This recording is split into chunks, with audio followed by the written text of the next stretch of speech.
As the heavy mahogany doors of the Althorpe estate clicked shut, Diana's brother stared at the rusted micro-cassette in his trembling hands, preparing to stun the entire UK by sharing a decades-old secret tape that held a chilling unspoken truth about Camilla. As the 9th Earl Spencer and the fierce protector of his sister's tragic legacy, Charles had spent his life guarding the Spencer family's grief, but nothing could have prepared him for the sinister audio buried deep inside the hollow backing of a forgotten childhood portrait. This was not a diary entry or a tearful goodbye. It was a desperate, isolated princess's final insurance policy against the woman who was slowly taking her place. What exactly did Diana covertly record during her darkest days at Kensington Palace? Why is Diana's brother finally sharing this secret tape now after nearly 30 years of silence? And what horrifying calculated words from Camilla will soon stun the entire UK and shatter the foundation of the British monarchy forever? The heavy silence of Althorpe House was a familiar companion to Charles IX Earl Spencer. On this crisp Tuesday morning, sunlight angled sharply through the towering windows of the private archives, illuminating dancing motes of dust. Charles stood with his hands clasped behind his back, his eyes fixed on a canvas that had not seen the light of day in nearly 4 decades. It was a 1970s oil painting, a portrait of him and his older sister Diana from their fleeting, untroubled youth. A renowned art conservator, Thomas, leaned over the canvas with surgical precision. His task was routine: to remove the decaying wooden backing to preserve the deteriorating oils. Yet, the atmosphere in the room felt unusually suffocating. Charles couldn't pull his gaze from Diana's painted eyes. They captured a haunting vulnerability that in hindsight felt like a terrible prophecy. "The adhesive is incredibly stubborn, my lord," Thomas murmured, pressing a thin steel spudger along the edge of the heavy oak frame. "Whoever sealed this didn't want it opened." Charles frowned, stepping closer to the massive oak table. "It was framed in the late 80s, he noted softly. "Just take your time. There is no need to rush a piece of history." Thomas applied a fraction more pressure, trying to separate the ancient adhesive from the wood. Crack. The sound was deafening in the quiet room. It wasn't the soft splintering of aged wood, but a sharp, unnatural snap that echoed off the high stone walls. Thomas froze, his tool suspended in midair.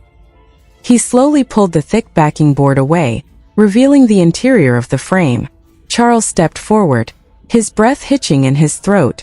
Carved directly into the thick solid oak of the backing was a perfect rectangular hollow.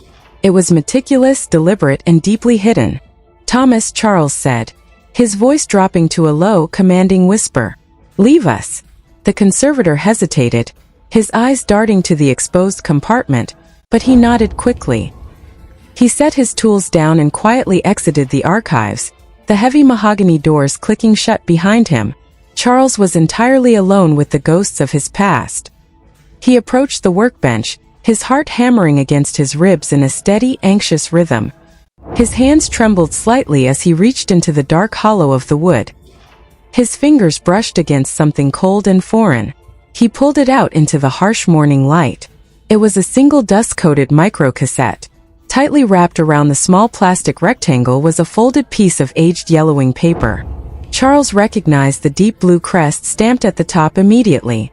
It was official Kensington Palace stationery, but it was the ink beneath the crest that made his stomach drop into a bottomless abyss. The cursive loops were unmistakably hers. It was the same handwriting that had signed childhood birthday cards, desperate letters to the press, and ultimately a tragic will. Charles carefully unfolded the brittle paper, terrified of what he was about to read. The ink had faded over the decades, but the final message was as sharp as a blade. For Charles, when the boys are old enough to understand. Charles stared at the tape resting in his palm. The air in the room suddenly felt entirely too thin to breathe. What exactly had his sister buried here? And why was it too dangerous for the world to hear until now? To be the 9th Earl Spencer meant bearing the weight of 5 centuries of aristocratic wealth and history. A status evident in the sprawling 13,000-acre estate that surrounded him, adorned with priceless Van Dyck paintings and ceilings gilded in pure gold. Yet all that unimaginable wealth and sovereign power felt utterly useless against the crushing weight of the tiny object in his hand. A sudden visceral memory flashed behind his eyes. August 1996, standing in the opulent velvet-draped drawing room of Kensington Palace, Diana had handed him this exact painting to take back to Althorpe for safekeeping. He remembered the terrifying paranoia in her ocean blue eyes that day, the way she constantly glanced at the ornate ceiling fixtures, convinced MI5 had wired her private chambers. She had recently hired a private audio forensics expert to sweep her rooms, a sudden decision that had baffled the royal family. Charles now realized it wasn't madness. She had found something. She had been hunting for the palace's bugs herself, keeping the very devices meant to destroy her. Gripping the tape, Charles reached for the antique brass telephone on his mahogany desk. He dialed his head of private security, a former SS commander whose loyalty was bought with the vast Spencer fortune. Marcus, Charles spoke, his voice laced with an aristocratic steel that demanded absolute obedience. Lock down the main gates of Althorpe. Cancel all estate tours for the week. No one enters or leaves the grounds without my direct authorization. Understood, my lord, Marcus replied instantly through the receiver. Is there a specific threat we are looking for? Charles looked down at Diana's final desperate insurance policy, a phantom echo of Camilla's presence already poisoning the room. Not a threat, Marcus, Charles whispered, his knuckles turning white against the brass receiver. A reckoning. Charles moved through the vaulted corridors of Althorpe, the heavy silence amplifying the violent pounding in his chest. He descended into the estate's secure basement vault, an impenetrable room of reinforced steel and centuries-old masonry, where the Spencer family's most priceless relics were fiercely guarded from the outside world. Ignoring the glittering sapphire tiaras and priceless historical charters that defined his family's immense generational wealth, his manicured hands frantically searched a forgotten cardboard box of old 1990s electronics. He unearthed a dusty battery-operated dictaphone. As he clicked the heavy alkaline batteries into place, the metallic snap of the plastic casing triggered another vivid buried memory. It was late autumn 1995. He had visited Diana at Kensington Palace just days before Prince Charles was scheduled to leave for a private weekend at Highgrove House. Charles remembered walking into the foyer and finding his sister standing abnormally close to her husband's monogrammed leather briefcase, her pale fingers nervously grazing the brass clasps. When he had asked her what she was doing, she had masked her raw panic with a fleeting artificial smile, claiming she was looking for a misplaced fountain pen. Only now, staring at the microcassette in the dim light of the vault, did the terrifying logic of that moment align. She hadn't been looking for something. She had been planting something. The microscopic listening device she had unearthed from her own drawing room ceiling weeks prior had been repurposed, slipped beneath the false bottom of the Prince of Wales's weekend luggage. Charles sat at a heavy mahogany viewing table, his breath shallow. He slid the microcassette into the dictaphone. The mechanical whir of the rewind button echoed off the stone walls. He stopped it, his finger hovering over the play button. A lifetime of aristocratic decorum urged him to destroy it, to protect the stability of the crown, to protect his nephews from further agony. But the fierce, protective love of a brother drowned out the conditioning of his title. He pressed play. For 10 agonizing seconds, there was only the hiss of analog static. Charles leaned closer, his brow furrowed in desperate concentration. Then through the speaker came the distinct heavy thud of a solid oak door closing. A brief silence was broken by the sharp clinking of ice cubes dropping into a heavy crystal tumbler. "Are you entirely sure the staff is cleared out of the West Wing?" a woman's voice asked. Charles froze. The blood instantly drained from his face. It wasn't Diana's soft melancholic tone. It was a raspy aristocratic cadence dripping with a terrifyingly casual authority. It was Camilla Parker Bowles. "They are gone, darling. It's just us and Mark," a male voice replied, the unmistakable clipped baritone of Prince Charles. Charles Spencer gripped the edge of the table, his knuckles aching as the terrifying reality set in. Diana had successfully bugged a private summit at Highgrove. "Good," Camilla's voice crackled through the tiny speaker, her tone shifting from casual to ruthlessly clinical. "Because the current media strategy is failing. The public still pities her. We need to be far more aggressive if we are going to break her mind completely before the divorce is finalized." Charles stabbed the pause button, his lungs burning as he realized he had been holding his breath. What horrifying psychological warfare was Camilla about to propose to intentionally break the Princess of Wales? And who was the mysterious Mark helping her orchestrate the destruction of his sister? Charles pressed play, the mechanical click echoing like a gunshot in the vault. Mark, Camilla's raspy voice continued on the tape. The tabloid leaks about her instability aren't moving fast enough. She's fragile, darling. We must exploit that before the divorce settlement. A third voice spoke, smooth, calculated, the tone of a ruthless PR mercenary. We can strategically feed the broadsheets more details about her bulimia, leak the private therapy sessions. Once the public believes she is clinically unstable, Her Majesty will have no choice but to push for a rapid divorce and strip the HRH title entirely. Charles Spencer felt a wave of physical nausea. He was listening to the premeditated psychological assassination of his sister. The vast wealth and power of the Spencer lineage meant nothing against the institutional machinery of the crown being weaponized by a mistress operating in the shadows. On the tape, Prince Charles hesitated. His voice carried a tremor of unease. If we push her too far, the collateral damage to William and Harry, they are deeply attached to her. I cannot have my sons caught in the crossfire of a smear campaign. As Earl Spencer listened to the prince's weak defense, a profound, crushing realization hit him, answering the greatest mystery of his sister's agonizing final years. Why hadn't Diana weaponized this explosive tape while she was alive? A vivid memory from Christmas 1995 materialized in his mind. Diana sitting on the floor of her Kensington drawing room, clutching a framed photo of William and Harry, her body shaking with violent sobs. She had whispered to him that the royal firm would charge her with treason if they ever found out what she knew. To wiretap the future King of England was a severe criminal offense against the crown. If she had leaked the audio, the palace would have used it to prove her instability, prosecuting her and severing her access to her children forever. She had chosen to suffer the humiliating divorce in complete silence, sacrificing her own survival and reputation, just to ensure she could still hold her boys. The magnetic tape hissed, pulling Charles back to the cold, suffocating reality of the basement vault. The boys will adapt, Charles, Camilla replied, her voice dropping to a chilling, predatory whisper that seemed to instantly suck the oxygen from the room. But as long as she has those royal protection officers flanking her every move, she remains entirely invincible. They shield her from the pressure. Ice clinked sharply against crystal glass again.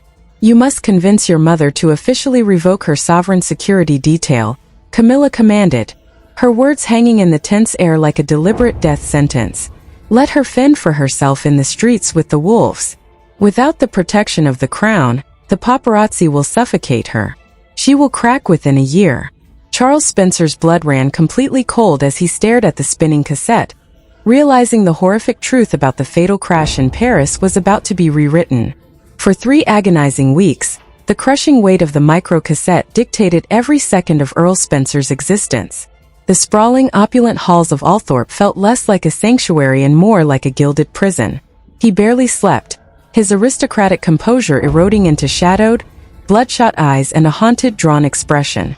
The pacing of his life slowed to a grueling crawl as he navigated the terrifying reality of what he possessed. To release the tape was to declare a catastrophic war against the British crown. To bury it was to betray his sister's dying wish. He needed undeniable proof before pulling the trigger. Operating under a shroud of absolute secrecy, Charles instructed Marcus, his fiercely loyal head of security, to smuggle a retired MI6 audio forensics expert into the estate under the guise of an art appraiser. In the soundproof depths of the basement vault, the expert ran the analog audio through heavily encrypted digital spectrum analyzers. The ambient frequencies and magnetic degradation are perfectly consistent with mid-90s consumer-grade dictation tapes, the expert murmured, his eyes fixed on the glowing green waveforms dancing across his monitors. The vocal signatures are a flawless biometric match. It is completely unedited, my lord. Based on the faint background television broadcast bleeding through the audio, I can pinpoint this recording to the second week of August 1996. Charles felt a sickening jolt in his stomach. August 1996. It was merely weeks before Diana was officially stripped of her Royal Highness title, and exactly 1 year before the fatal, unprotected crash in the Ponte El Alma tunnel. Thank you, David, Charles said, his voice a hollow rasp. You will be compensated handsomely for your absolute silence. Left alone in the vault, Charles stared at the authenticated tape. A lesser man would have handed it directly to the BBC or the Sunday broadsheets, but a bitter cinematic flashback seized his mind. The memory of watching his sister being manipulated and lied to by Martin Bashir, the very British media establishment that had promised her a voice only to exploit her vulnerability. The British press apparatus was a venomous snake deeply entangled with Buckingham Palace.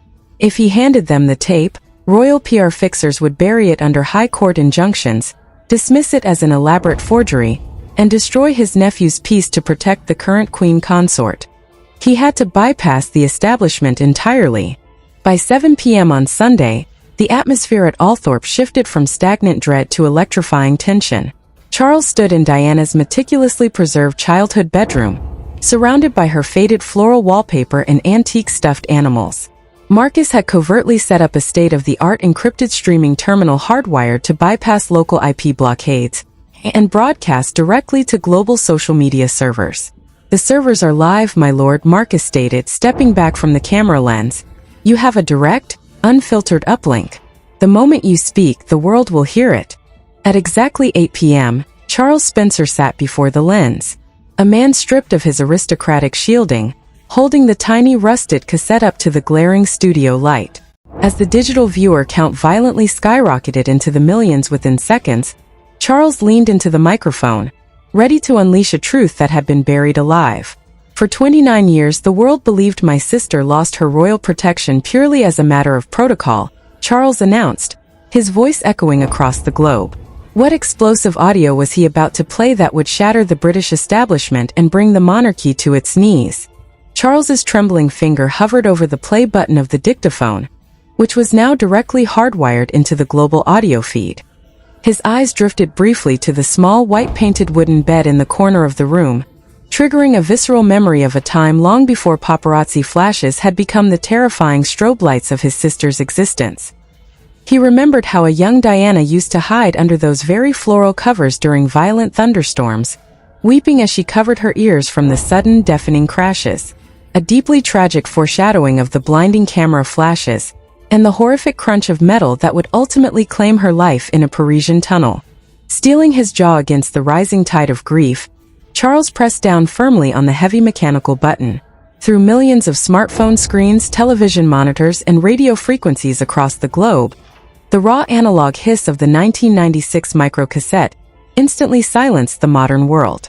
Then the heavy thud of the Highgrove oak door echoed through the digital void. The sharp clinking of ice against crystal glass rang out with horrifying, intimate clarity. And then Camilla's raspy, unmistakable voice dripped like dark venom into the ears of a completely stunned public. "You must convince your mother to officially revoke her sovereign security detail.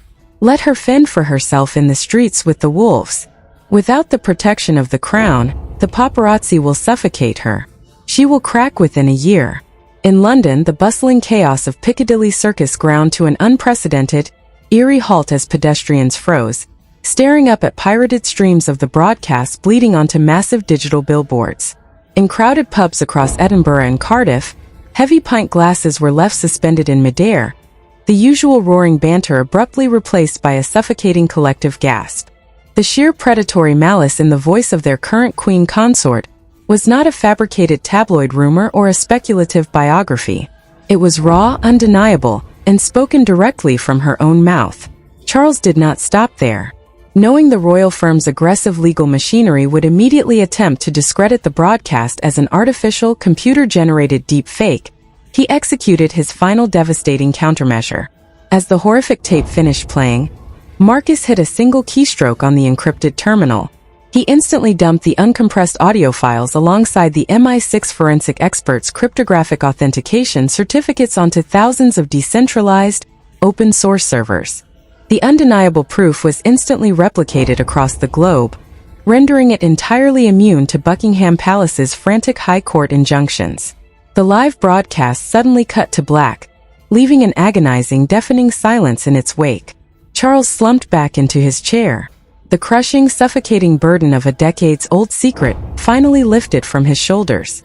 Yet, it was instantly replaced by the terrifying reality of what he had just unleashed. Deep within the fortified stone walls of Buckingham Palace, encrypted red-line telephones began screaming in the dark. How would the king respond to incontrovertible proof of his wife's ruthless psychological warfare? And what catastrophic, heart-shattering realization was currently paralyzing Prince William and Prince Harry? The fallout was instantaneous and catastrophic. Inside the dimly lit bedroom at Althorpe, Charles watched the encrypted monitors as global news networks fractured into absolute chaos. BBC anchors stumbled over their live broadcasts, their usual polished composure shattered as they played the raw audio of the Queen consort over and over. Down in London, the iron gates of Buckingham Palace were already being swarmed by tens of thousands of stunned, outraged citizens holding glowing smartphones in the dark. Yet, the official royal machinery, usually a ruthless, hyper-efficient beast of public relations, was completely paralyzed. An unprecedented two-word statement flashed across the international wires. No comment. They were cornered. A sudden, sharp vibration shattered the heavy silence in the bedroom. Charles looked down at the encrypted satellite phone resting on the mahogany desk. It was a secure, unlisted line, one known only to a fraction of his immediate family. The caller ID displayed a royal cryptographic key. It was Prince William. Charles stared at the glowing screen, a crushing wave of sorrow washing over his exhausted features. A vivid, agonizing memory seized his mind.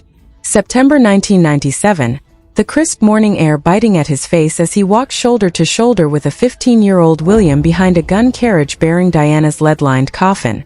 He remembered the terrifying rhythmic clipping of the horse's hooves and the silent tears streaming down the young prince's pale cheeks. In his eulogy that day, Charles had promised the world he would fiercely protect Diana's boys from the suffocating royal establishment. For nearly 3 decades he felt he had failed. He had watched them being forced to smile, wave, and eventually bow to the very woman whose voice was now echoing across the globe. With a trembling hand, Charles picked up the receiver. "William," he whispered, his voice cracking under the immense historic weight of the moment. For a long, agonizing moment, there was only the sound of ragged, heavy breathing on the other end of the line. When the future King of England finally spoke, his voice was entirely stripped of its polished, sovereign authority. It was the fractured, desperate voice of a heartbroken son. "Uncle Charles," William choked out, the raw devastation bleeding through the secure connection. Please tell me the forensic analysis was wrong. Tell me she didn't actually say those words." Charles closed his eyes, a single tear cutting a warm path down his weathered cheek. "I am so incredibly sorry, William. It is pure, untouched analog tape. The biometrics are flawless. Your mother recorded it herself from a device she hid inside your father's briefcase." A sharp, stifled gasp echoed through the earpiece. The horrifying realization was finally locking into place. The heir to the throne was suddenly confronting the undeniable, agonizing truth that he had spent decades breaking bread with the ruthless architect of his mother's lethal isolation. The line went dead with a hollow metallic click. Charles lowered the phone, the digital storm raging on the screens around him. The British monarchy was fracturing from the inside out. Now that the world possessed the digital truth, there was only one final sacred task left to perform with the physical relic. Where would Earl Spencer bury the dangerous micro-cassette to ensure his sister's ghost could finally rest in peace? The digital storm raged on the encrypted monitors, but Earl Spencer turned his back to the chaotic glow, plunging the bedroom into heavy shadows. He gripped the rusted micro-cassette, its plastic casing warm against his palm. The world now owned the digital ghost of the tape, but the physical relic, the last desperate act of a terrified mother, still required a permanent sanctuary. Charles bypassed the fortified steel vault in the basement entirely. Instead, he pulled on a heavy wool coat and stepped out into the biting midnight air of the estate, the sprawling 13,000 acres of Althorpe cloaked in a thick, moonlit fog. Marcus, his fiercely loyal head of security, materialized quietly from the damp shadows, his flashlight cutting a sharp beam through the mist. "My lord, the palace fixers will be drafting high court warrants by morning. They will undoubtedly attempt to raid the estate with federal authorities to seize the physical tape and claim it as crown property." Charles didn't break his stride as he walked down the dew-soaked grass toward the dark, glassy surface of the oval lake. "Let them try, Marcus. They have no jurisdiction where we are going." A profound, grounding memory anchored Charles as he untied the small wooden rowboat at the water's edge. It was the agonizing first week of September 1997. He remembered the grueling, bitter debate with the royal establishment over where Diana would be buried. Buckingham Palace had aggressively demanded a grand, public royal vault, a place where the firm could forever control her physical legacy and image. Charles had fiercely refused, unilaterally choosing this secluded, impenetrable island in the center of Althorp's Lake. He had chosen it because the deep waters and ancient oaks could fiercely protect her in death, when the world had failed her in life. Now, that same absolute logic dictated his final move. Not even the reigning monarch of the United Kingdom would dare sign a warrant authorizing federal agents to desecrate the sacred sovereign earth of the princess's grave. The wooden oars sliced silently through the black water until the bow bumped gently against the soft banks of the island. The towering stone memorial gleamed softly under the pale moonlight. Charles stepped ashore alone, his polished shoes sinking slightly into the damp earth. He knelt before the monument, the crushing, suffocating weight of the last 3 decades finally releasing its violent grip on his chest. With a silver pocket knife, Charles carefully lifted a small, neat square of manicured turf at the base of the marble plinth. He gently placed the micro-cassette into the dark, protective soil, wrapping it once more in the faded Kensington Palace stationery. "It is done," Charles whispered into the quiet night, a hot tear finally breaking and falling onto the dark earth. "Your voice is free. No one can ever silence you again." He carefully replaced the turf, pressing the earth down firmly, leaving absolutely no trace of the historic artifact buried beneath. As Charles rowed back across the misty lake, he looked back at the island one last time. The British monarchy was currently facing an apocalyptic reckoning. Burning in the digital fires of a truth they could no longer manipulate or control. Outside the gates of Althorp, the external world was descending into complete geopolitical chaos. News anchors across every major international network were completely abandoning their scheduled programming, maintaining a frantic 24-hour live coverage cycle. Rumors began circulating from anonymous Whitehall sources that an emergency session of Parliament was being quietly called to discuss the unprecedented constitutional crisis. The legal foundation of the succession was suddenly being openly questioned by constitutional scholars on prime-time television, as the public demand for accountability reached a fever pitch. In London, the Metropolitan Police were forced to deploy additional barricades around Mall and Clarence House, as the crowd of protesters swelled into the hundreds of thousands. The atmosphere was a volatile mix of profound grief and explosive rage, with citizens demanding the immediate abdication of the current leadership. Banners featuring Diana's iconic portrait lined the streets, transforming the political protest into a massive, collective wake for the lost princess. The institutional prestige that the palace had spent decades meticulously rebuilding after the 90s was completely destroyed in less than 4 hours. Inside the palace walls, the silence remained completely deafening. Highly placed insiders leaked that the senior members of the royal family had retreated into absolute isolation, refusing to take calls even from prime ministerial aides. The traditional strategy of waiting out a media storm was entirely useless against a decentralized digital file that was being shared by millions of people every single second. The institutional machinery was broken, trapped between the undeniable biometric proof of the past and the immediate, furious reality of the present. As the morning sun began to rise over Althorp Estate, breaking through the heavy fog, Charles Spencer stood by the grand windows of his library, looking out over his ancestral lands. The weight of the secret was gone, but the landscape of the future was entirely unrecognizable. The physical tape was safe, resting eternally in the quiet earth of the Lake Island, completely beyond the reach of royal decrees, legal warrants, or political schemes. The truth had been unleashed, and the modern world would now have to decide what to do with the ashes of a broken crown. This is the absolute end of the line for the royal cover-up, and the world will never look at the British monarchy the same way again. The crown is officially burning in the digital fires of a truth they can no longer manipulate, delete, or dismiss as an elaborate fake. Diana's voice has finally breached the palace walls, leaving the entire global establishment completely paralyzed and completely exposed. Now the ultimate question rests entirely with you.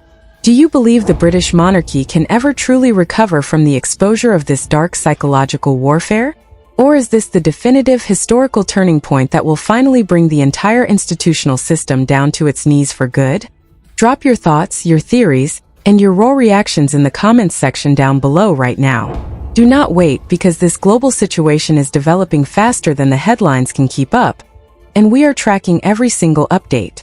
Make sure to hit that like button violently, share this video across every platform to spread the unvarnished truth, and subscribe to the channel immediately.